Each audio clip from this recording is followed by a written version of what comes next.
to today's weekly training on claiming and celebrating success as a mark of highly sensitive leadership and as an act of V&V.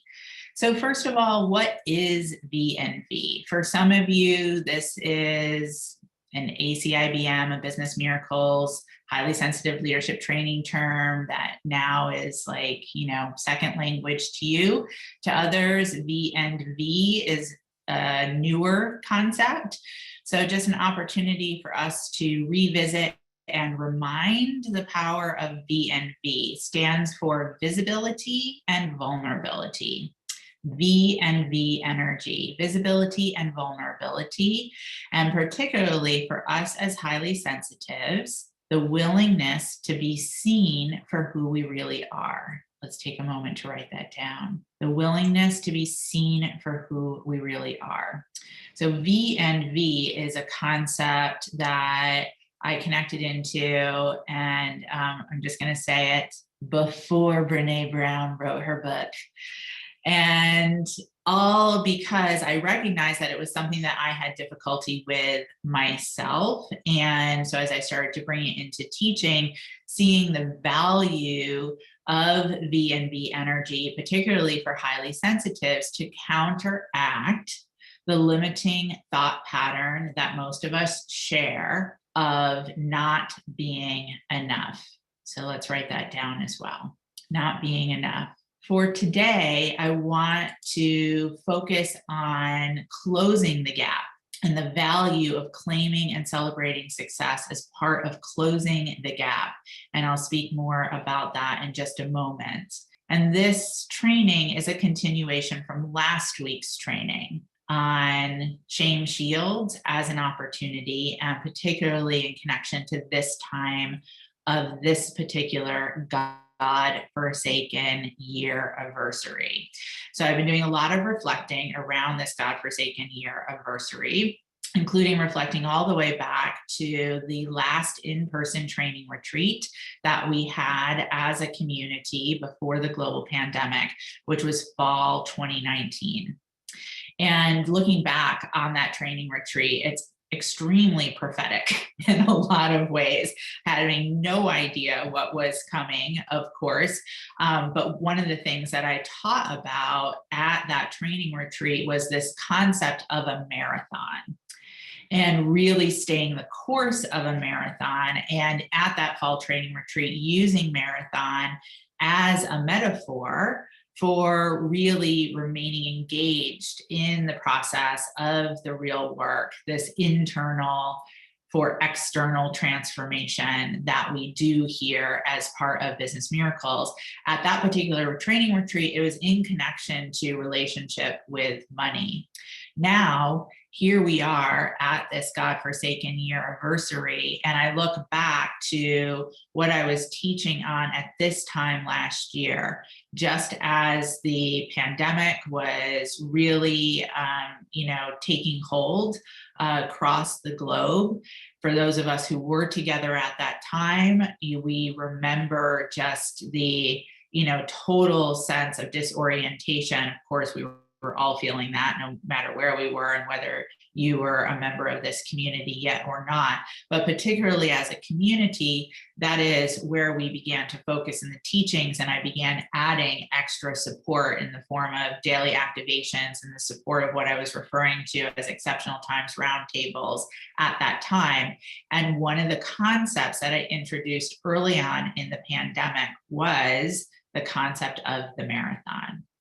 And I remember very specifically teaching for all of us to pay attention to the power of pacing, because at that point in the pandemic, there was a massive adrenaline that was just surging through all of us, right? Which is a very common initial instinct to survive a massive impact of stress and trauma. And I brought forward the concept of pacing and the concept of a marathon to be able to remind us and support us to pace ourselves, because we were in this for the long haul. And here we are, 1 year later. And if this hasn't been one godforsaken marathon, I don't know what a marathon is. And I'm never going to run one, which is exactly what I talked about at the fall 19 training retreat. But man, have we all been through an emotional, mental, psychological marathon, and it's still going. We are in possibly, most likely, the final stretch, but it's the final stretch of a marathon that is most challenging. And let's write that down. It's the final stretch of a marathon that's most challenging, because this is when the delirium of fatigue sets in. And what happens when you're tired? There is a sense that things are helpless. There's a sense that things are hopeless. And it's right at that delirium of fatigue moment in running the marathon when you want to throw up your hands and quit. Now, how does that show up when the marathon that you're running is your day-to-day experience? Well, it shows up in acting out. It shows up in sabotage. It shows up in lashing out as part of acting out. For us as highly sensitives, it's definitely going to most likely show up as our coping mechanism, pushing, hiding, or combo plattering, where we're desperately in the throes of that helplessness, of that hopelessness, of just feeling so God-forsaken, tired, that we are looking for some form of control. So this is the moment to reflect. How is that showing up for you? To be very aware and pay attention. How is it showing up for your clients and your prospects? I'm sure I'm not the only one who's been noticing there definitely seems to be something going on in the ethers in these last couple of weeks. People are a little more irritated. They're a little more ornery, right? They're a little bit more aggressive, passive aggressive. There's friction that's easier to spark, tension that's happening in between relationships. So again, how is it showing up for your clients? How is it showing up for your prospects? Let's take it one step further. How is it showing up for your team? How is it showing up in all of your relationships? Because ultimately, whether you have a business or work team, we all have a team. They're called spouses and partners and siblings and parents and children and friends and other connections. So in this reflecting, I have also brought myself back to one of my favorite fables that I've definitely used in teaching multiple times, the fox and the icy pond. And the fable goes that a fox was crossing an ice-covered pond, noticed, let's say, something yummy on the other side of the pond that the fox very much wanted. What do foxes eat? I don't know. In the same way, I don't know if everyone celebrates St. Patrick's Day. I don't know what foxes eat, but whatever foxes eat, there it was on the other side of the pond. And the fox very much wanted this yummy, yummy thing, let's say a Snickers. And so he's walking across the pond, and he's very gingerly and tenderly walking across the ice-covered pond. And he's almost to the other side. And just as he's almost to the other side, almost to the Snickers bar, he turns around and he looks back.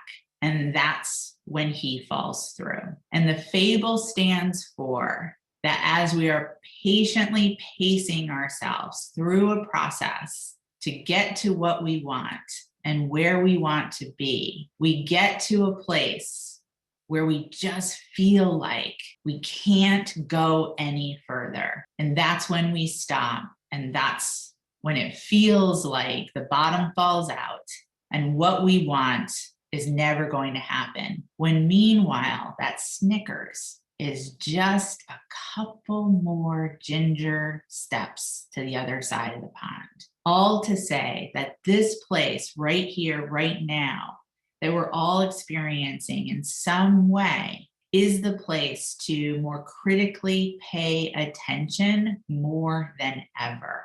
Write that down. Right when we feel like this is never going to end, right when we feel like we're never going to really have what it is that we want. Also, as part of my reflection, I was remembering back to a training course that I took years ago, just when I had discovered that I was actually in the process of discovering that I was highly sensitive. And I joined this training program. It was like a coaching and training program, not training you as a coach, but training you in your business. Very 80%er.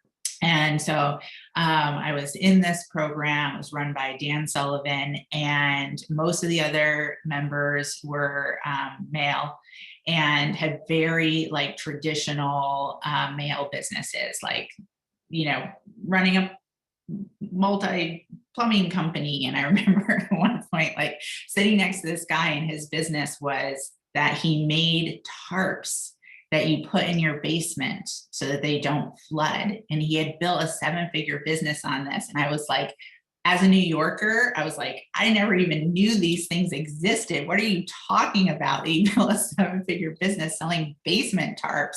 That's insane.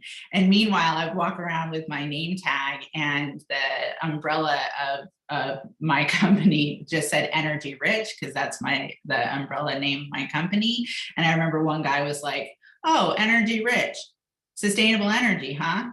And I was like, kinda. Because they would have no idea. They had no idea what I did. Anyway, I walked away from that training program with 3 real big takeaways. And one is I want to share with you today. And the big takeaway in Dan Sullivan's teaching was about how to ensure that you get what you want, that you're able to create what you want. In his term, it was all income based, yet this concept applies across the board. And this has always stayed with me. And that is, to get what you most want, celebrate how far you've come. Write that down. To get what you most want, celebrate how far you've come. Now, one of the reasons this has really stayed with me is because I know that personally, especially at that time, it was something that I truly had difficulty with. And it is absolutely a repeated trend that I have seen over the last 10 years of coaching and mentoring highly sensitives. The resistance to celebrating what's already been created. Now, why would we have such difficulty with this as highly sensitives? Well, in my practical practice research of mentoring and coaching highly sensitives for over a decade now, I have determined it's 2 primary reasons. One, there's a limiting belief that if I celebrate how far I've come, that somehow is going to negate or demotivate me to actually get to the next place or phase of what it is that I want. And the second reason is the perpetuation of the not enough highly sensitive syndrome. We're actually so comfortable holding on to the misery of feeling not enough that it is such an effort to celebrate what we've done. Yet I sat in that room with 7-figure business owners who made 7 figures by selling tarps to go in a basement. And they all easily were able to know that to get what they wanted next, to celebrate how far they've come, which is why it's so imperative that we create V&V success as a core practice, as a mark of highly sensitive leadership. It is the thing that will sustain you in that moment of delirium fatigue when running any marathon, the marathon of this pandemic, the marathon of creating whatever it is that you want in your work, your business, your life, the marathon of ongoing transformation. So we're going to start in today's breakout session with giving deliberate attention to celebrating how far we've come. We're going to do that with the intention that at the end of this breakout session, each member will be able to complete this sentence, this two-part sentence. So write this down. I am celebrating this highly sensitive leader success, fill in the blank. This is important to me because, fill in the blank. And I'll say that again. I am celebrating this highly sensitive leader success, fill in the blank. This is important to me because, fill in the blank. And your breakout session, your roundtable coach will help you with this language if you somehow didn't get it when I just shared it. Now, what's important about the language that I just provided for all of us is highly sensitive leader success. So it's your mark of success. You get to choose what it is that you celebrate, not in comparison to the other 80%, not in comparison to someone in your family, not in comparison to someone else in this community, yours. And it's important to you because, and that's that ownership. And this is the way we go from feeling hopeless to hopeful. It's the way we stay the course. It's a way we finish or continue to run the marathon. And it's the way we're able to cross the pond and get the Snickers. Take a breath in and let it out.